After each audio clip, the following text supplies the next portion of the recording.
You're watching Wednesday in Parliament with me, David Corner.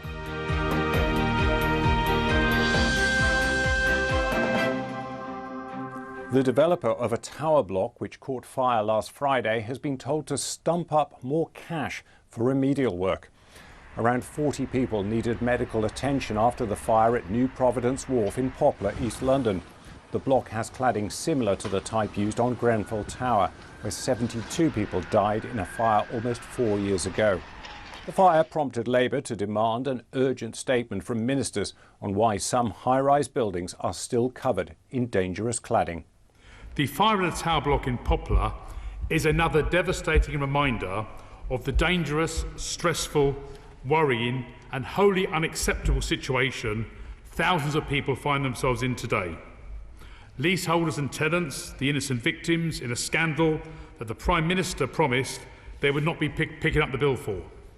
So can the noble Lord Greenhalgh tell the House why is it that the Prime Minister's words, the Prime Minister's promises to the victims are so far removed from the reality and actions of the government? 95% of buildings that were identified at the start of last year with the same cladding as on Grenfell Tower have either had the cladding removed or works have started to remove them. And we have made a great deal of progress in the last year with some 159 starts on site.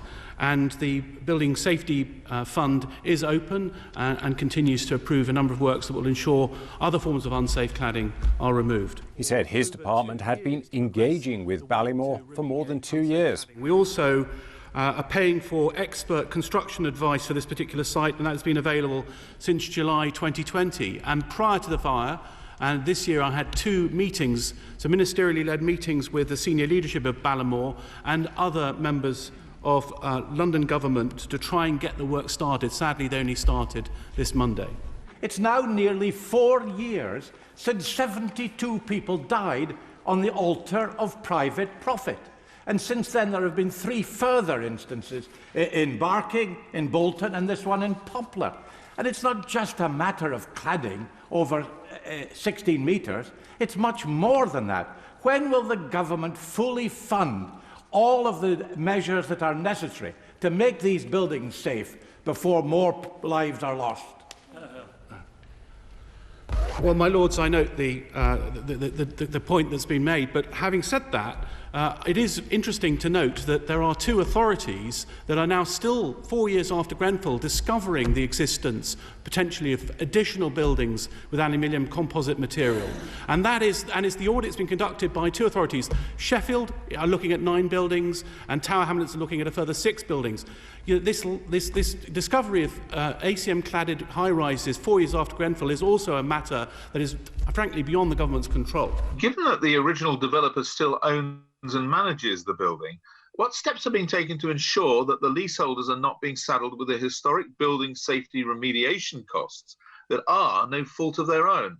The government has set up a fund of £5 billion to pay for the removal of dangerous cladding in England. We want to protect leaseholders, and we are funding £8 million. Our understanding is that the total remediation bill is some £12 million, and we've been pressing Ballymore to stump up the rest of the cash. When I initially met with them, they pledged £500,000. They've increased that this weekend to £1.5 million. Frankly, they shouldn't be passing on any costs to leaseholders. Could the government explain why the principle of responsibility that would apply to cars and domestic appliances and so on, which may be dangerous and even kill people, where they're required to recall and remediate whatever the equipment is, does not seem to apply to the construction industry? My lords, I have to say, on taking over this particular ministerial brief, I was shocked at the weakness of the redress that's available to people who put all their life savings into a building. And that's something that we want to improve through the Building Safety Bill. We need to improve the ability to get redress for people that buy these properties and then discover these defects. I'm not sure the Minister takes the urgency of the problem to heart.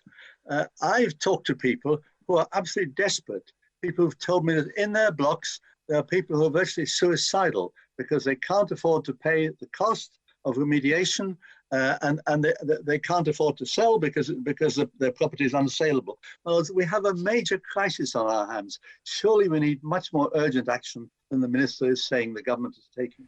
The minister reassured him that the government did understand the need for urgency.